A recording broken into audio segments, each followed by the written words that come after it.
Bom, então hoje estamos aqui para estudar Apocalipse, capítulo 14, né? Quem está ouvindo a mensagem gravada, o que vem antes dessa exposição bíblica, né? E o que vem depois, ela é cortado, né? A gente não grava, então, o que vem antes e depois da mensagem, porque são louvores, são orações, né? Então não é uma coisa que vai ser atemporal, é uma coisa que diz respeito ao que a gente está fazendo aqui e agora, né? Mas o ensino da palavra de Deus é uma coisa atemporal e para tempos futuros, né? Que a paz seja com vocês, irmãos. Então, todos já estamos habituados, né, com como a gente participa, né, dessas reuniões aqui, que acontece na quarta-feira. Então, se alguém tiver alguma pergunta em relação ao texto bíblico, você pode perguntar, né?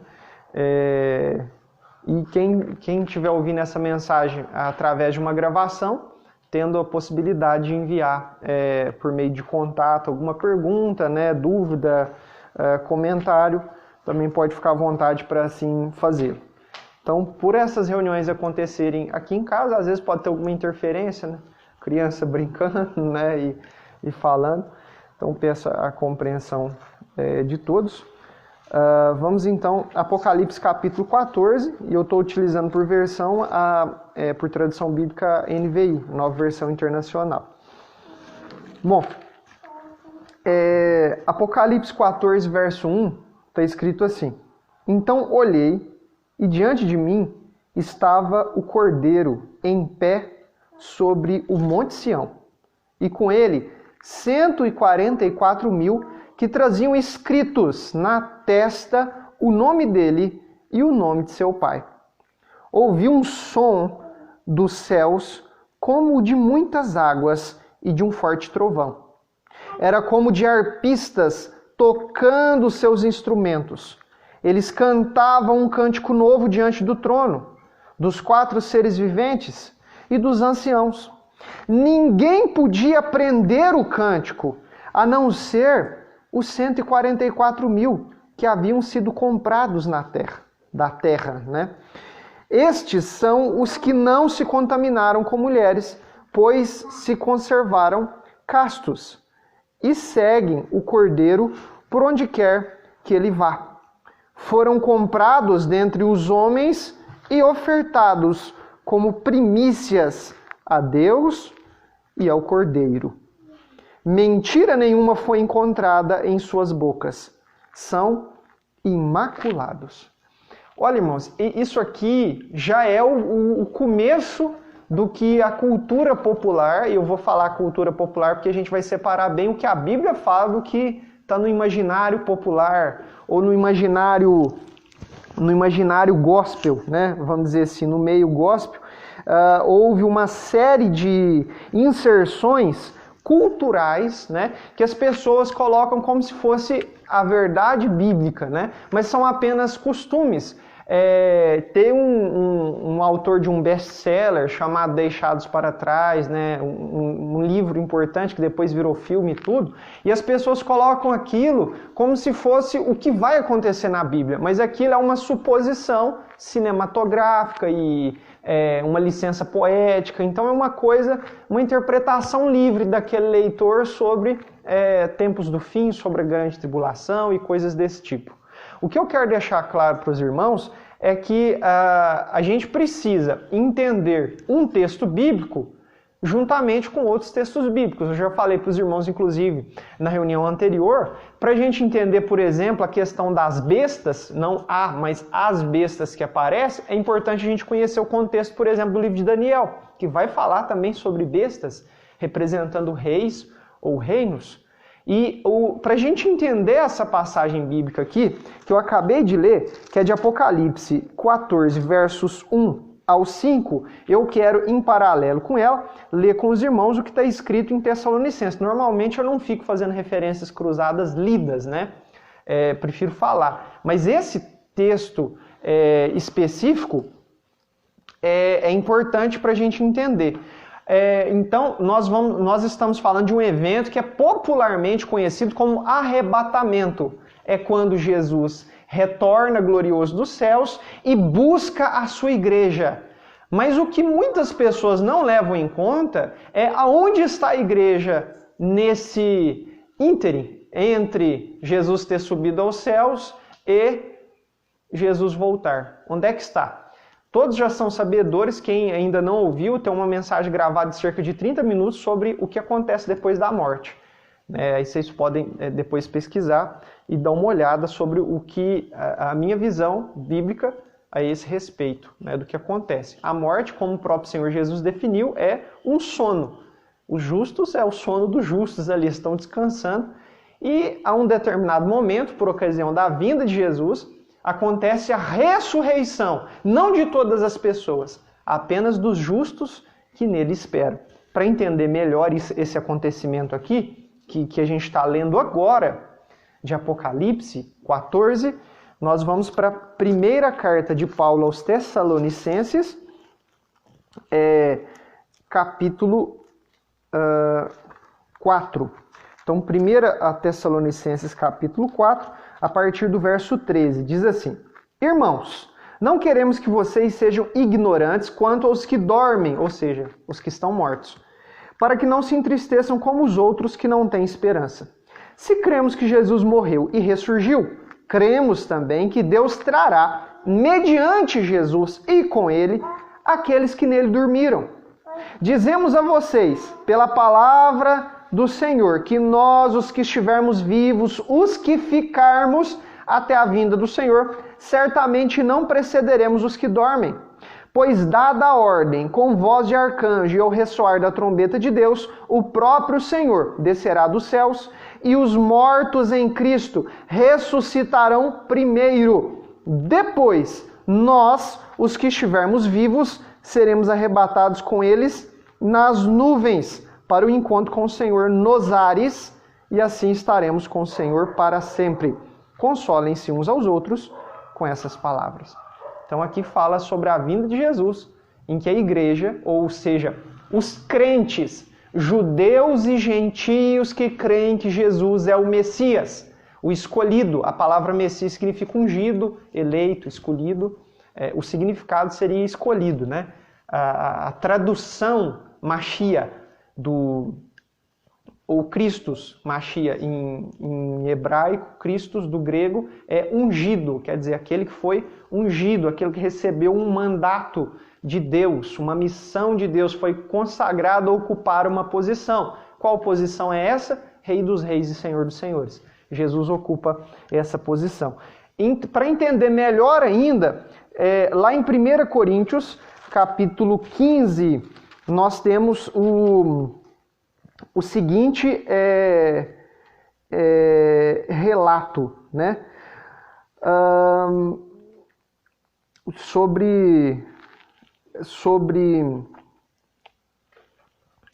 a ressurreição dos mortos, né? E a vinda do Senhor Jesus. Aqui diz assim, no verso, capítulo 15, 1 Coríntios, primeira carta de Paulo aos Coríntios, capítulo 15, a partir do verso 20. Mas de fato Cristo ressuscitou dentre os mortos, sendo ele as primícias dentre aqueles que dormiram. Visto que a morte veio por meio de um só homem, também a ressurreição dos mortos veio por meio de um só homem. Pois da mesma forma como em Adão todos morrem, em Cristo todos serão vivificados. Mas cada um por sua vez. Cristo, o primeiro, depois quando ele vier, os que lhe pertencem. Então virá o fim, quando ele entregar o reino a Deus, o Pai, depois de ter destruído todo o domínio, autoridade e poder. Então quer dizer que, mediante a vinda de Jesus, cada um vai ressuscitar na sua ordem. Cristo ressuscitou primeiro. Inclusive tem algumas outras traduções bíblicas que falam cada um por sua vez. Cristo, vírgula, as primícias, né? As primícias. Depois, aqueles que em Cristo dormiram. Por que é importante essa distinção? Todas as Bíblias são iguais? Não, todas as Bíblias não são iguais. Umas traduzem melhor uma parte, outras traduzem melhor outra. Para a gente entender o sentido original, só se a gente vivesse naquele tempo em que a Bíblia foi escrita com perfeição e exatidão. Hoje, nós podemos investigar e examinar para que a gente possa chegar muito perto ou exatamente, se assim Deus nos conceder, do entendimento dos apóstolos. A Bíblia não está obscurecida, a mensagem de Deus ela está clara, mas existem pontos específicos que não influenciam na salvação do homem, que uns podem discordar dos outros, e isso não vai atrapalhar a salvação, mas influencia na forma como a gente serve a Deus, né? Então eu acho importante a gente entender sobre a morte, para que a gente assim tenha essa esperança da ressurreição. Então, a gente falou aqui, voltando para Apocalipse agora, que João, estando lá olhando, ele viu o Cordeiro, ele olhou e diante dele, ele já estava lá em Jerusalém agora, né? Na visão dele. Ele olhou, mesmo estando lá na ilha de Patmos, na visão, ele foi para Jerusalém e viu o Cordeiro em pé sobre o Monte Sião. O Cordeiro estava em pé sobre o Monte Sião. Significa que ele estava com o pé exatamente no monte? Talvez não na terra, né? Mas nos ares. Ele estava em pé. Porque os anjos, em Atos capítulo 1, os anjos que aparecem para os discípulos ali quando Jesus sobe aos céus, ele fala, o que vocês estão olhando aqui? Uma nuvem cobre Jesus, os anjos falam, o que vocês estão olhando? Esse Jesus que vocês estão vindo subir, ele vai vir da mesma forma. Então, da mesma forma como vocês viram ele subir, ele vai descer também. Ele vai vir vivo, ressuscitado, né? Glorioso. Então, ele vai voltar. Aí, como que ele vai voltar? Aqui diz, nós lemos lá em Tessalonicenses, que o encontro com o Senhor será nos ares. Mas olha o que diz aqui, em Apocalipse, complementando esse entendimento, e lógico em concordância, né? João ele fala no verso 1, então olhei, diante de mim estava o Cordeiro em pé sobre o Monte Sião, e com ele 144 mil que traziam escritos na testa o nome dele e o nome de seu pai. Então aqui tem 144 mil, e nós já falamos sobre ele nos capítulos anteriores, que se tratam de 12 mil homens israelitas virgens que foram escolhidos como uma oferta, como primícias para Deus e para o Cordeiro, para Jesus. Então, são um presente, como se fosse um presente, uma categoria especial de pessoas, não que estão acima, mas que estão à frente, como se fossem as pessoas talvez mais justas que já passaram sobre a terra e foram marcadas na testa para servir, né, a Deus com integridade, com inteireza de coração, e nunca falaram mentiras, como está escrito aqui, sempre falaram a verdade. Ou seja, se a gente pode dizer eles sempre falaram a verdade, com certeza eles falaram a verdade anunciando a mensagem de Deus. Então são judeus, israelitas, tá? Não tem nada a ver com pessoas das outras nações assim como nós. São israelitas.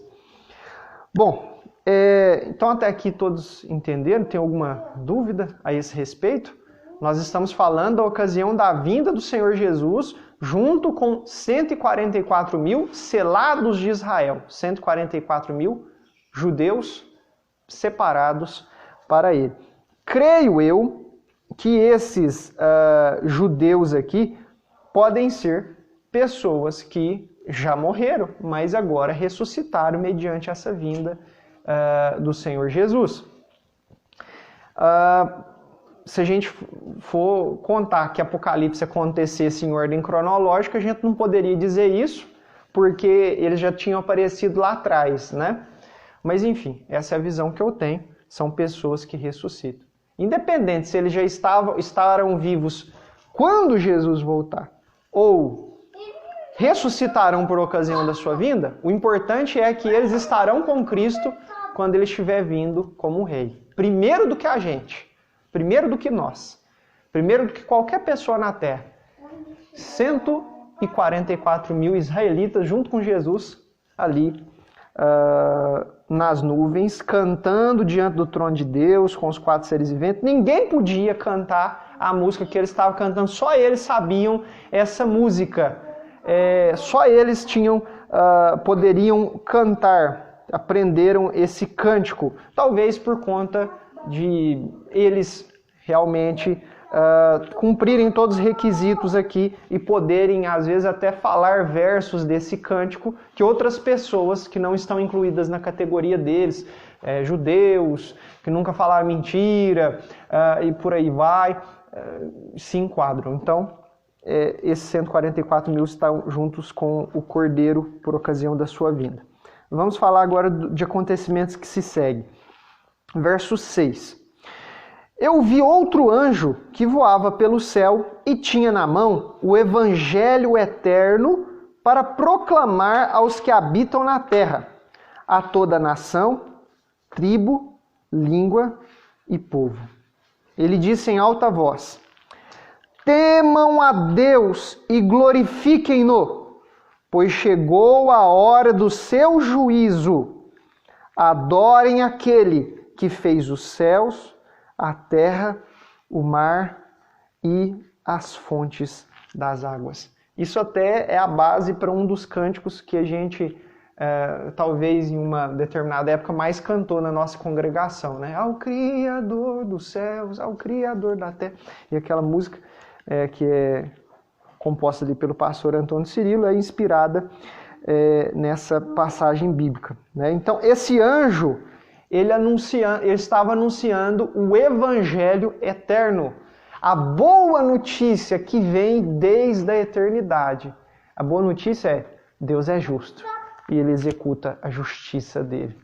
Isso é o evangelho eterno. Deus executa o plano dele, o projeto dele no tempo correto, no tempo certo. E não vamos colocar na nossa cabeça uma imagem do hominho de asa voando de vestido, né? Não é assim que os anjos aparecem nas escrituras, né? A maioria das pessoas vai imaginar essa cena aí. Então, um ser celestial, imagina uma luz voando no céu e falando isso aqui, né? Uma forma reconhecida como de um ser humano, parecido com um ser humano, voando no céu falando isso. Temam a Deus, que essa mensagem sirva para nós. Porque essa mensagem ela está soando nos nossos ouvidos hoje. Tema a Deus, quer dizer, respeite a Ele, adore somente a Ele. Se você tiver que ter medo de alguma coisa, tenha medo de Deus e da condenação que Ele pode trazer à nossa vida. E não de nenhum outro ser humano, de nenhum tipo de governo, nenhum tipo de coisa. Tenha medo apenas de Deus. Tema a Deus. O dia do juízo está chegando. Nesse dia aqui, chegou, né? Então que a gente venha adorar a Deus que fez os céus, a terra, o mar e as fontes das águas. Um dos principais pecados que estão presentes na humanidade é a idolatria. Ao invés de adorar ao Criador, as pessoas adoram a criatura. Tem gente que adora outras pessoas, às vezes até fala, o fulano é meu ídolo. Idolatria, está cultuando uma figura, né? Então, é importante que a gente não tenha ídolos na nossa vida. Um dos principais problemas do nosso país, agora eu estou falando voltado para a nossa nação, para o nosso país, é idolatrar uma estátua específica que é chamada de alguma coisa aparecida, né? Eu tenho certeza que se Deus fizesse Maria ressuscitar, né? Se Ele fizesse, ela morreu e está aguardando a ressurreição, né? Ao contrário do que afirma algumas religiões. Em 1965, o Papa da época falou assim: ela subiu ao céu e não morreu. e todo mundo que cegamente crê nessa religião acabou acreditando nisso também. Mas a Bíblia não fala disso hora nenhuma, porque as 3 pessoas que subiram aos céus foram Jesus, Elias e Enoque. Dessas 3, apenas uma morreu e ressuscitou, que é Jesus. As outras 2 não passaram pela morte, Elias e Enoque. Só esses 3 que a Bíblia fala, mas ninguém. Todas as outras pessoas estão com o estágio que morreram, né? Aguardando ressurreição. Inclusive Maria, esposa de José, mãe de Jesus, o Messias. Então é importante que a gente entenda isso, porque se ela tivesse a oportunidade, né, se Deus desse para ela a oportunidade de ressuscitar agora, aparecer por aqui, poder dar um sermão nas pessoas, com certeza ela ia ficar boquiaberta e chateada, entristecida. Ela rasgaria as próprias vestes, né, conforme era o costume dos hebreus, né, se bem que as mulheres geralmente não têm relato disso. Ela jogaria cinza sobre a cabeça em sinal de revolta com essa situação que fizeram dela uma deusa, né?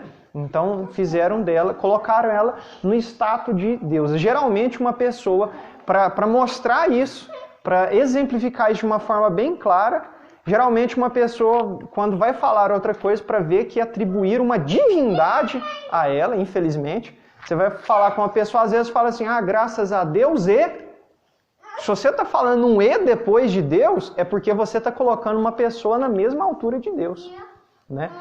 Graças a Deus e, vai com Deus e. Olha o que está vindo depois do e, porque é isso que está vindo depois do e, você está colocando no lugar de Deus. Então, esse é um problema muito grave. A idolatria muito grande na nossa nação, no nosso país, por causa desse detalhe.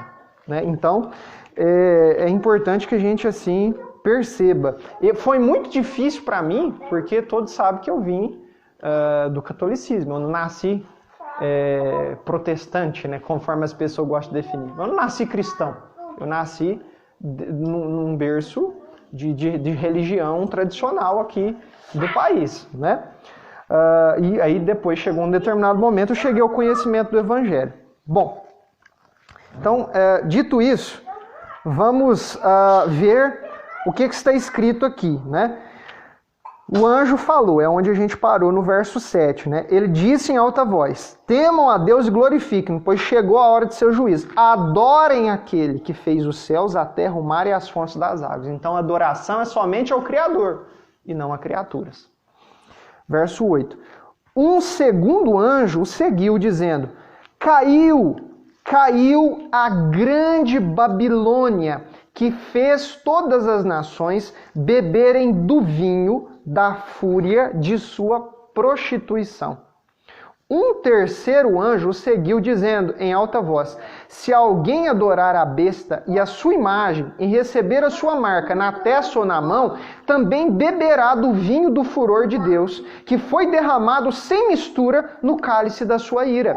Será ainda atormentado com enxofre ardente na presença dos santos anjos e do Cordeiro, e a fumaça do tormento de tais pessoas sobe para todo o sempre, para todos os que adoram a besta e a sua imagem, e para quem recebe a marca do seu nome, não há descanso, dia e noite. Né? Aqui, aparentemente, está sendo falado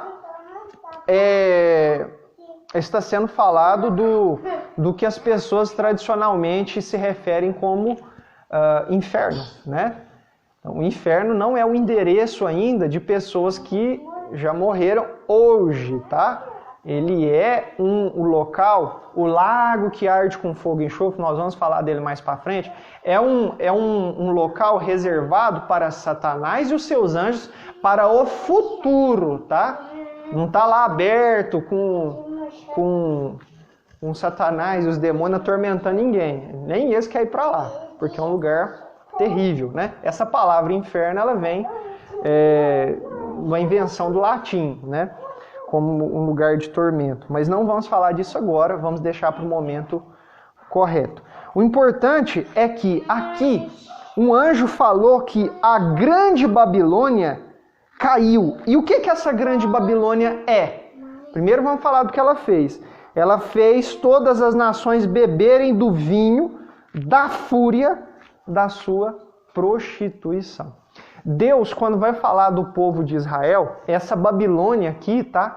Ela vai aparecer nos capítulos que se seguem. Então nós vamos falar dessa Babilônia. Tem quase um capítulo inteiro que fala sobre ela.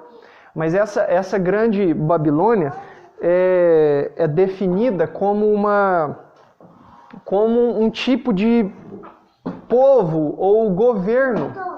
Então é um tipo de povo ou governo, a grande Babilônia. Aparentemente,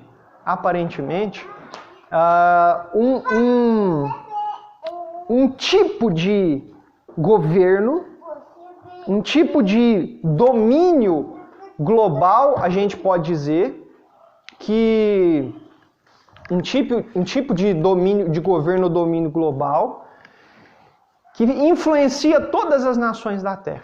Aqui está dizendo que essa grande Babilônia fez todo mundo beber do vinho da fúria da sua prostituição. E Deus fala a respeito do povo de Israel, quando traíam ele adorando outros deuses, fala a respeito do povo de Israel como uma prostituta, alguém que se tornou adúltera, a nação de Israel. Então, a gente entende que essa Babilônia aqui essa grande Babilônia é um grupo de pessoas. Alguns vão falar que essa grande Babilônia é uma religião. Outros vão falar que é uma nação específica. O fato é que a gente tem que voltar na origem da Babilônia. Onde que a Babilônia surgiu? Alguém lembra? Onde que surgiu a Babilônia? O nome hebraico, vou dar uma dica. O nome hebraico de Babilônia é Bavel.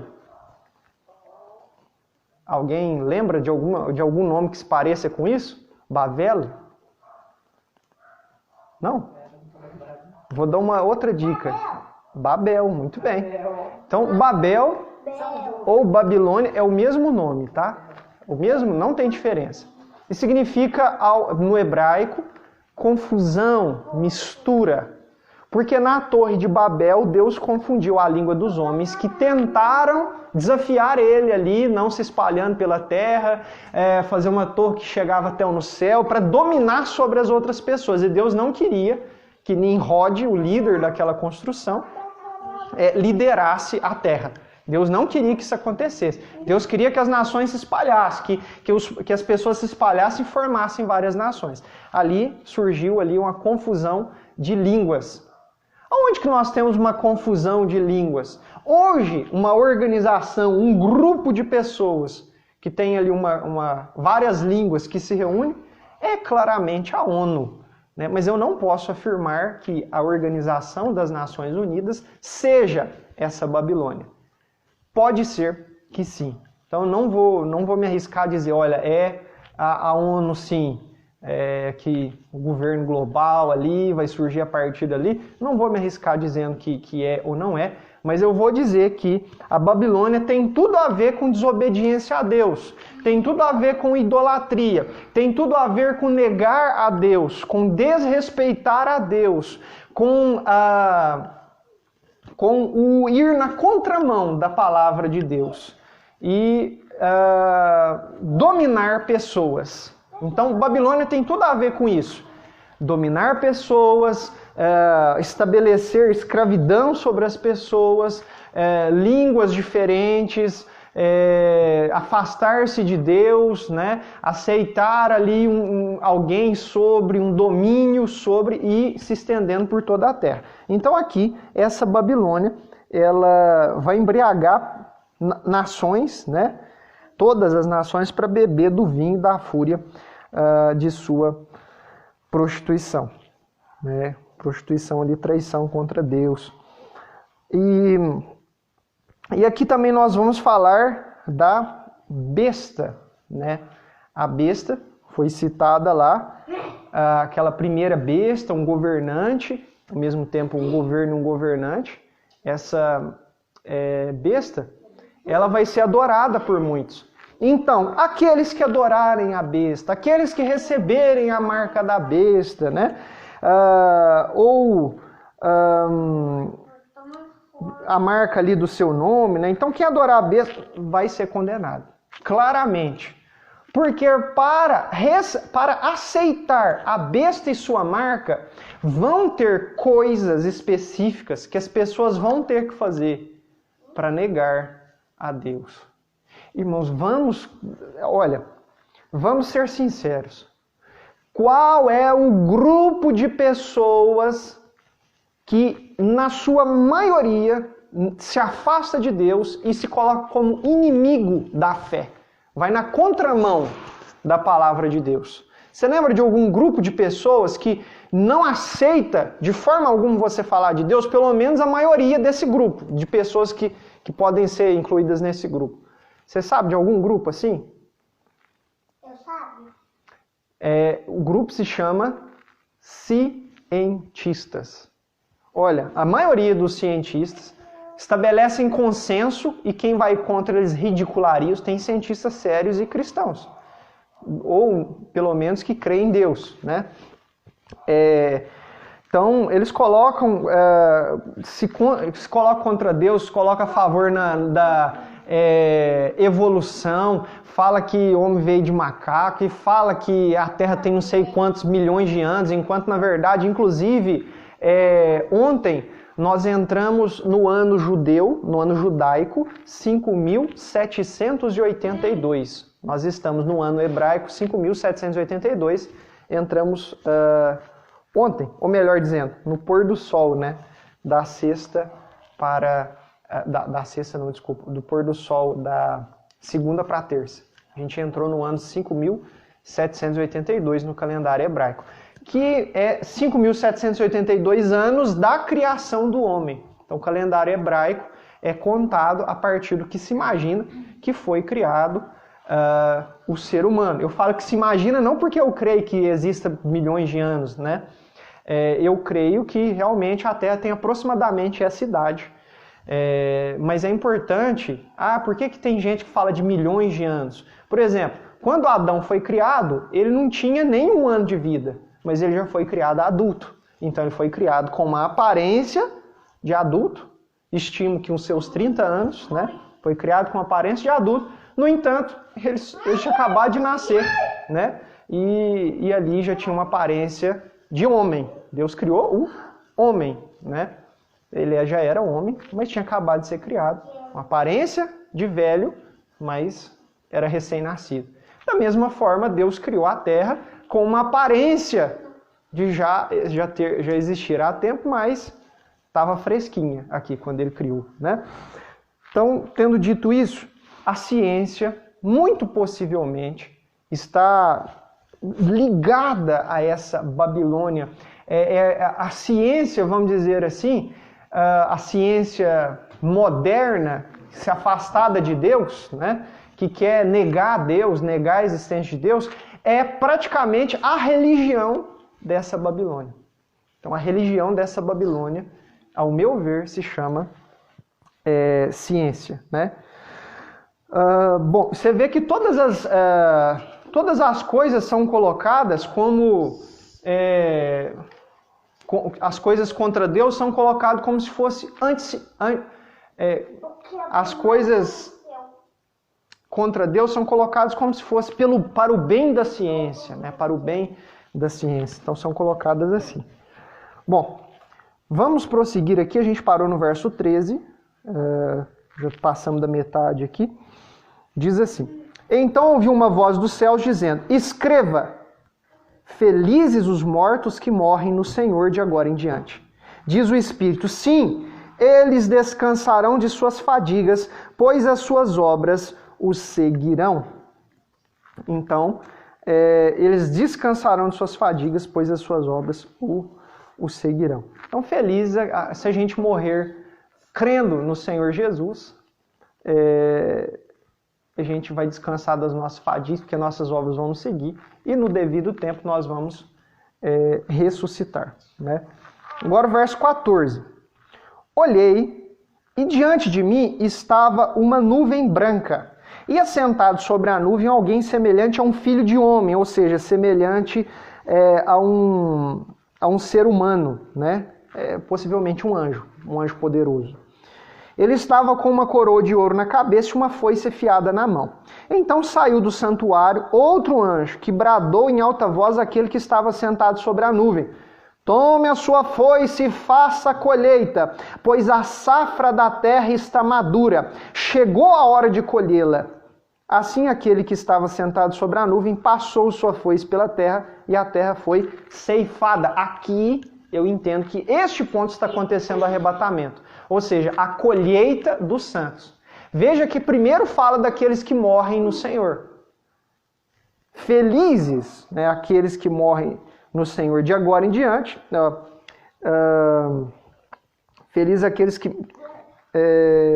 mortos que morrem no Senhor de agora em diante. Diz o Espírito: sim, eles descansarão de suas fadigas, pois as suas obras os seguirão. Ou seja, por que eles são felizes? Se a Bíblia fala que na sepultura não tem projeto, não tem plano, não tem sonho, né? Não tem nem sentimento, por que fala que eles são felizes? Porque eles ressuscitarão. Então, primeiro, vieram 144 mil junto com Jesus, depois aqueles que morreram crendo nele, e agora a ceifa sobre a terra. Faz silêncio agora. Então, é importante a gente ver que aqui acontece a ressurreição do justo. Nós vamos falar com detalhes sobre este acontecimento mais para frente no Apocalipse. Já disse para vocês que o Apocalipse vai lá na frente, depois volta ali atrás, né? Não é um livro que ele está sempre seguindo a cronologia. Depois ele pega de uma outra ótica, de uma outra perspectiva, aquele mesmo acontecimento. Então aqui nós estamos relatando a vinda do Messias, de forma que João viu ele sobre o Monte Sião, viu 144 mil com ele, viu mortos ali sendo felizes, ou seja, aparentemente já aconteceu aqui, nesse momento, a ressurreição, e viu aqui a colheita ser feita na terra. A colheita ser feita na terra, com certeza colhendo justos. Por quê? Porque a grande tribulação, que as pessoas chamam de grande tribulação, que é quando o povo de Deus é perseguido, terminou. Acabou o tempo da perseguição do povo de Deus, porque agora chegou o momento do juízo de Deus sobre os perseguidores do povo. Então aqui no verso 17, nós vamos falar agora de um castigo, não de bênção, tá? Outro anjo saiu do santuário dos céus, trazendo também uma foice afiada. E ainda outro anjo que tem autoridade sobre o fogo saiu do altar e bradou em alta voz àquele que tinha a foice afiada. Outro anjo, outra foice.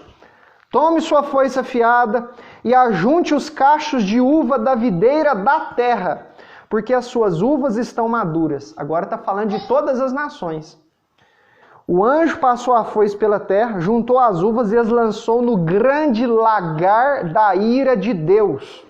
Elas foram pisadas no lagar fora da cidade e correu sangue no lagar, chegando ao nível dos freios dos cavalos, numa distância de cerca de 300 quilômetros, que seria 1.600 estádios, né?